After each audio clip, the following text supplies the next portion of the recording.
में सुना कि परमात्मा अपने भक्तों के भाग्य में आए दुखों को समाप्त कर सकता है, जिसका प्रत्यक्ष प्रमाण आज हमें देखने को मिल रहा है।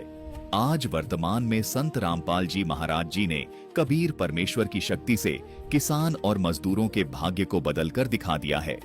इससे बड़ा प्रमाण कोई नहीं हो सकता है। दर्शकों, कबीर परमात्मा जी अपनी वाणी में कहते हैं कि मासा घटे न तिल बड़े, विधना लिखे जो लेख, साचा सदगुरु भेंट कर ऊपर मार दे मेघ। यानी इस काल लोक का नियम है, जो भाग्य में है वो होकर रहेगा, लेकिन सच्चे सदगुरु की शरण में आने के बाद सच्चा सदगुरु उस भाग्य को भी बदल देता है। जैसे इन किसान और मजदूर भाइयों के भाग्य में दुख था, लेकिन जब इस किसान और मजदूर वर्ग ने हृदय से सच्चे संत सतगुरु रामपाल जी महाराज से हृदय से प्रार्थना करते हुए उनकी शरण में आए, तो पूर्ण संत सतगुरु रामपाल जी महाराज ने इनके भाग्य में लिखे दुख को मिटा दिया और उसको सुख में बदल दिया। अपने आत्मा परमेश्वर हमें याद दिलाते हैं कि तुम यहाँ के वासी नहीं हो,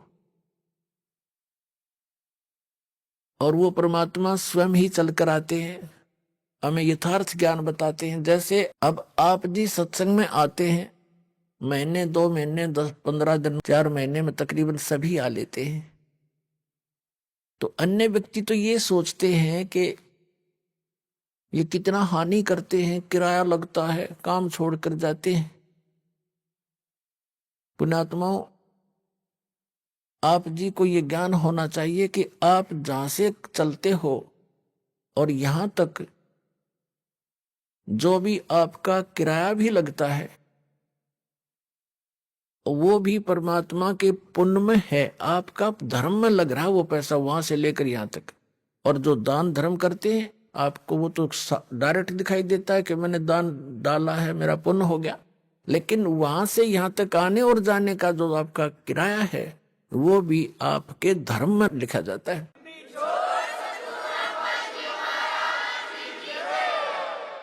अब बगैर ज्ञान के हम ऐसे उलझे रहते हैं, अपने आप धनी बनने के लिए 100 तरीके अपनाते रहते हैं।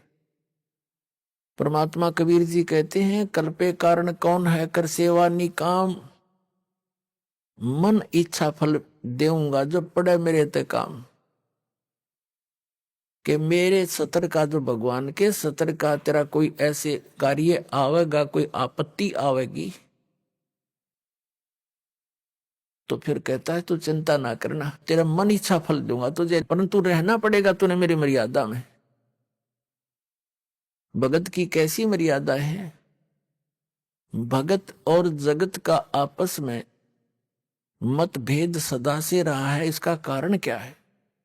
इसका कारण यह है कि भगत की परंपरा मर्यादा जगत से भिन्न बन जाती है, और जिन परंपराओं को लेकर वो पहले समाज में चल रहा था, इतने वजन को उठाकर इस भक्ति मार्ग पर प्राणी चल नहीं सकता।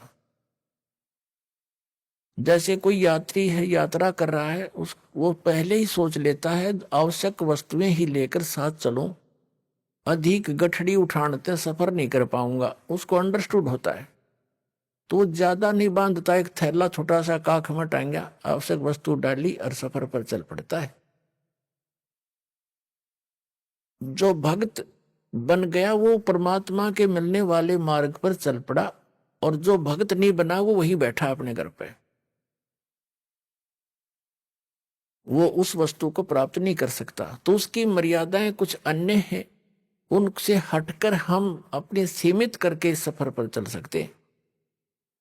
तो इसी प्रकार जगत और भगत की आपस में मतभेद बना रहता है कि ये तो ऐसे भी नहीं करते, ये त्योहार भी ना मनाते, ये तो दहेज भी ना देते, ये लेते भी को नहीं है। तो इस तरह के हम नहीं कर सकते, क्योंकि हमें ज्ञान हो गया कि आज हम किसी से लेते हैं, कल देना पड़ेगा। तो क्यों सिर में दर्द करे? फिर आज मान ले कोई रिश्वत ले रहा है किसी से, 5,000 10,000 20,000 ले ली,